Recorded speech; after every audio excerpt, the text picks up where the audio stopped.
Dear student, अस्सलाम वालेकुम। आज का हमारा topic globalisation and manager.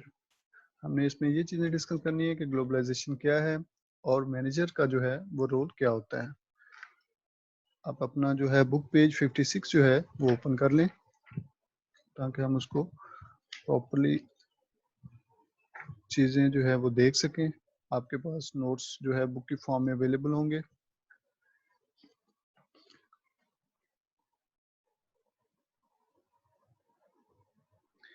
Globalisation globalisation की जो बेसिक डेफिनेशन है या बेसिक अंडरस्टैंडिंग है, द प्रोसेस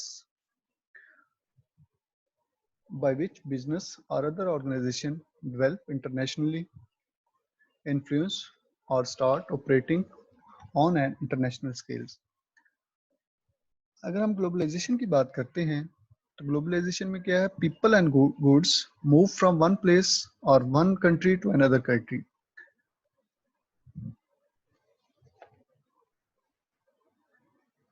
आपकी मार्केट्स, ट्रेड एंड इन्वेस्टमेंट जो है वो ट्रांसफर होती है from one country to another country. Globalisation में क्या है, आउटसाइड द बाउंड्रीज जो है वो बिजनेस जो होते हैं वो एक्सपैंड हो रहे होते हैं। लाइक आपके पास अब मोबाइल फ़ोन है, डिफरेंट कंट्रीज़ के मोबाइल फ़ोन जो है वो आपके पास अवेलेबल हैं।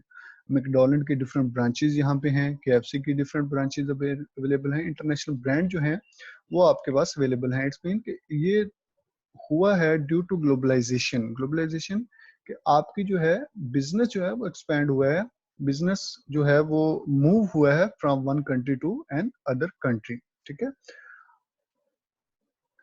अब इसमें है कि हम देखेंगे ग्लोबलाइजेशन का जो है वो प्रोसेस क्या है, इसमें कौन कौन सी जो है वो बैरियर्स हैं, इसके एडवांटेजेस क्या हैं, वन बाय वन हम जो है उसको देखेंगे। अब ये मार्केट जो है वो ये स्प्रेड ग्लोबलाइजेशन जो है इसकी बेसिक थ्री रीजन जो है वो जिसकी वजह से ये ग्लोबलाइजेशन इंक्रीज हुई। First one is economy system.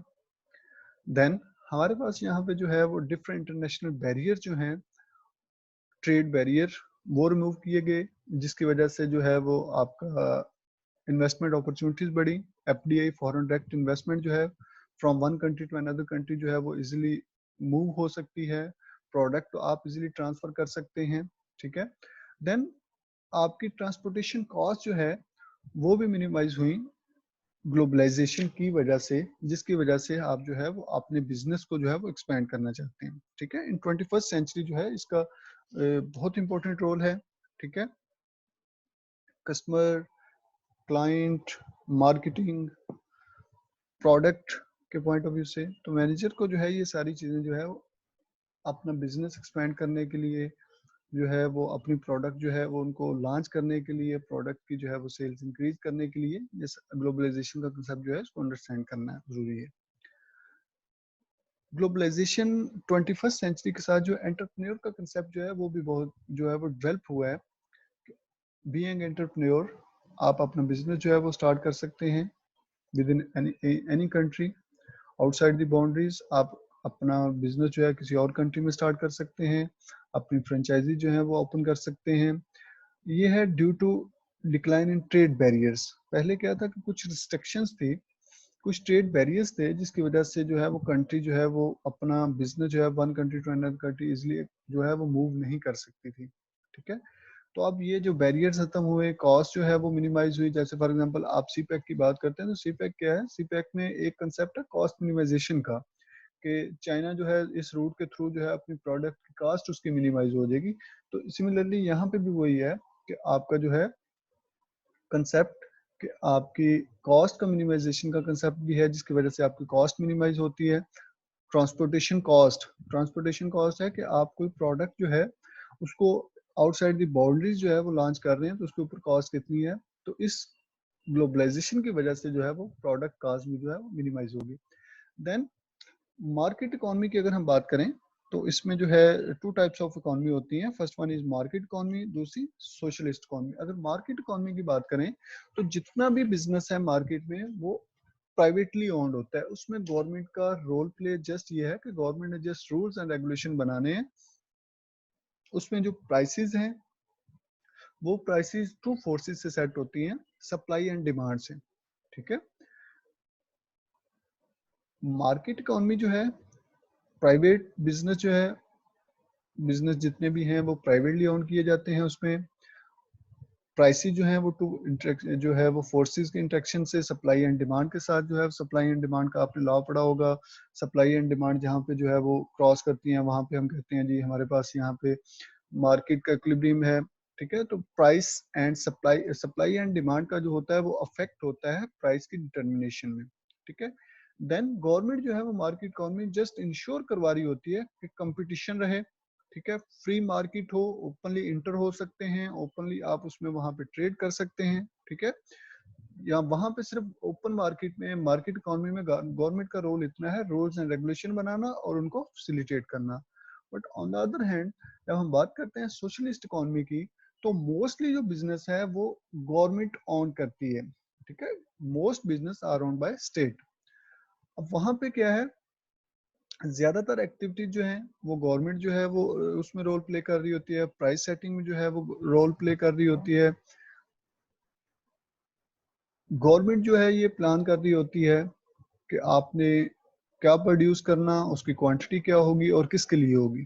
ठीक है, तो यहाँ पे जो है इसमें अगर आप बेसिक डिफरेंस देखें तो मार्केट इकोनॉमी में क्या है, मार्केट इकोनॉमी जो होता है मोस्टली बिजनेस जो होता है वो प्राइवेटली ओन्ड होता है। बट सोशलिस्ट इकोनॉमी में क्या है, बिजनेस जो है ऑन बाय स्टेट और गवर्नमेंट। ठीक है, वहां पे मार्केट इकोनॉमी में सप्लाई एंड डिमांड से जो होती हैं फोर्सेस के थ्रू प्राइसेस डिटरमिन हो रही हैं, और यहाँ पे जो प्राइसेस हैं वो आपकी स्टेट सेट कर रही है। देन अगर हम बात करें सोशलिस्ट इकोनॉमी की, तो वहां पे गवर्नमेंट का रोल है रूल्स एंड रेगुलेशन और उसको फैसिलिटेट करना। But here in socialist economy क्या है कि गवर्नमेंट ऑन इकोनॉमी है, गवर्नमेंट ही इसमें जो है वो टोटली रोल प्ले कर रही है। देन हमारे पास है कि कौन कौन से जो हमारे पास डिफरेंट बैरियर्स हैं जिसकी वजह से पहले ट्रेड जो थी वो अफेक्ट होती थी। ठीक है, अब उस बैरियर्स को जो है रिमूव करके जो है वो ट्रेड को जो है वो बढ़ाया गया है ओपनली। ठीक है, तो फर्स्ट हमारे पास है टैरिफ।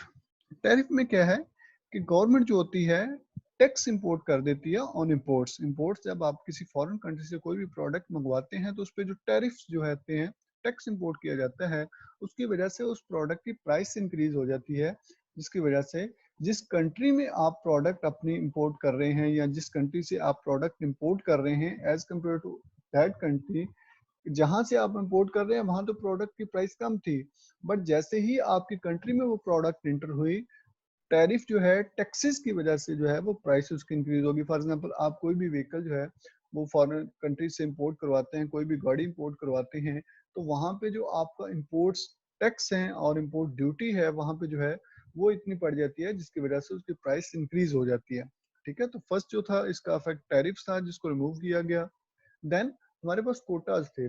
कोटाज में क्या है कि आप एक लिमिट सेट कर देते हो कि आपने क्या करना है कि अप टू यहाँ तक एक लिमिट है, इस लिमिट से ज्यादा आप जो है वो फॉरेन प्रोडक्ट जो है उनको इंपोर्ट नहीं कर सकते। A limit on the number of items of goods that can be imported from a foreign nation.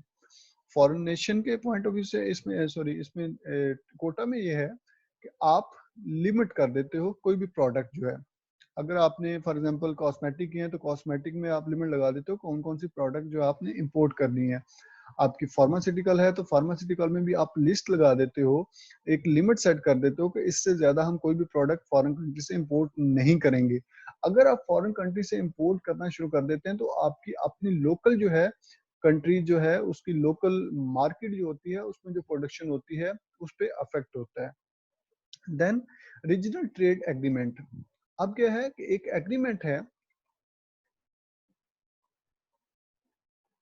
Regional trade agreement के थ्रू बैरियर्स जो थे between nations within geographic region, आपके जियोग्राफिकल जो है रीजन में जो कंट्रीज थी उनका आपने ट्रेड बैरियर जो था एक removal through regional trade agreement जो है उसको रिमूव किया था। सबसे पहले जो था अगर हम बात करें 1947 में जो है एक एग्रीमेंट सेट हुआ था जिसको हम बोलते हैं agreement of tariff and trade.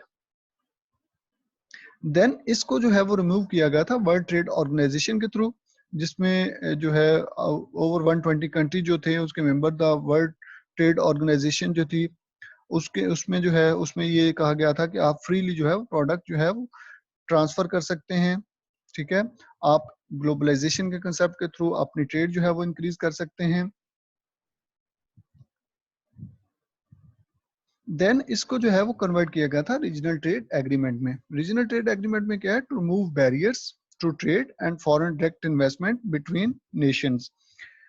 अब इसमें ये है कि आपकी जो बिटवीन कंट्रीज जो है उसका जो ट्रेड बैरियर है उसको रिमूव करने के लिए जो रीजनल ट्रेड एग्रीमेंट में कंट्रीज हैं वो अपना रोल प्ले करती हैं।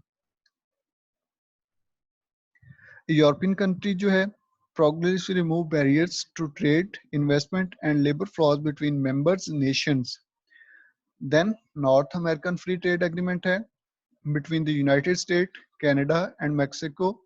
ये इन कंट्रीज के दरमियान एक एग्रीमेंट है जिसको ये आप रीजनल ट्रेड समझ सकते हैं कि ये रीजनल ट्रेड के ही एक फॉर्म है जिसके थ्रू जो है कंट्रीज आपस में बिजनेस कर रही होती हैं। कोई भी अगर कोई प्रॉब्लम है, कोई टैरिफ सेट किया गया है, कोई कोटा है, तो उनको जो है वो आपने कैसे रिमूव करना है। देन फॉरेन डायरेक्ट इन्वेस्टमेंट और इंटरनेशनल ट्रेड है। इंटरनेशनल ट्रेड और फॉरेन डायरेक्ट इन्वेस्टमेंट में डिफरेंस क्या है? इंटरनेशनल ट्रेड क्या है? Sale and goods of services from one country to another country और अक्रॉस बॉर्डरीज। कि आप जो है इंटरनेशनल ट्रेड में प्रोडक्ट जो है वो सेल कर सकते हैं, प्रोडक्ट सेल कर रहे होते हैं from one country to another country outside the boundaries जो है उसको आप ट्रेड करते हैं।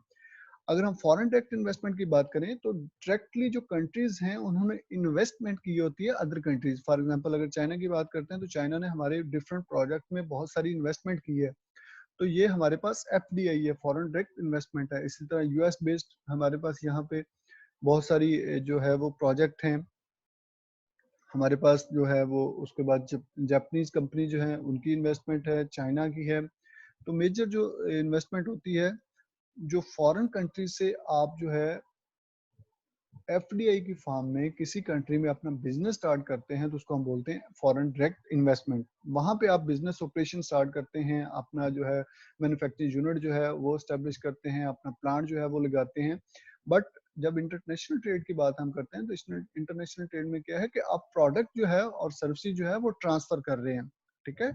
आप अक्रॉस दी बॉर्डर जाके अपनी प्रोडक्ट एंड सर्विसेज उनको सेल कर रहे हैं, ठीक है। आप इंटरनेशनल ट्रेड में कोई अपना मैन्युफैक्चरिंग यूनिट या इस तरह का प्लांट जो है किसी कंट्री में नहीं लगा रहे होते। जब एफडीआई की बात होती है तो एफडीआई में फॉरेन डायरेक्ट इन्वेस्टमेंट में आप अपना इंटरनेशनल सॉरी एफडीआई में क्या करते हैं कि आप फॉरेन डायरेक्ट इन्वेस्टमेंट उस कंट्री में आप अपना बिजनेस जो है वो स्टैब्लिश करते हैं, वहाँ पे मैन्युफैक्चरिंग करते हैं, वहाँ से प्रोडक्ट होती है वो आप मैन्युफैक्चर करके फिनिश्ड हो सेमी फिनिश्ड हो वहाँ पे आप उसमें अपनी प्रोडक्ट लॉन्च करते हैं। और इसमें एडवांटेज क्या होता है कि बहुत सारी कंट्री जो एफडीआई के थ्रू क्यों इन्वेस्ट कर रही होती हैं, तो हो सकता है वहाँ पे जो रिसोर्सेज हैं वो आपको as compare to your own country जो है मदरलैंड जो है वहाँ पे रिसोर्सेज जो हैं वो चीप रेट पे अवेलेबल हैं। आपके पास वहाँ पे लेबर जो है वो आपके पास जो है वो सस्ती है। प्रोडक्शन रिसोर्सेज जो हैं वो आपके पास इजीली अवेलेबल हैं। तो ये सारे जो होते हैं बैक एंड पे आपकी रीजंस होती हैं अपना बिजनेस जो होता है उसको मूव करने में in form of foreign direct investment. Then हमारे पास यहाँ पे due to communication and transportation cost जो है आपकी 21st सेंचुरी में जो है अब ऑप्टिकल फाइबर इंटरनेट की वजह से टेक्नोलॉजिकल चेंजेस की वजह से विद इन सेकंड जो है वो अपनी प्रोडक्ट जो है उसको बुक कर सकते हैं। डिलीवरी भी जो है वो आपको होम डिलीवरी प्रोवाइड की जाती है। आप इंटरनेट पे जो है वो इस बिजनेस के थ्रू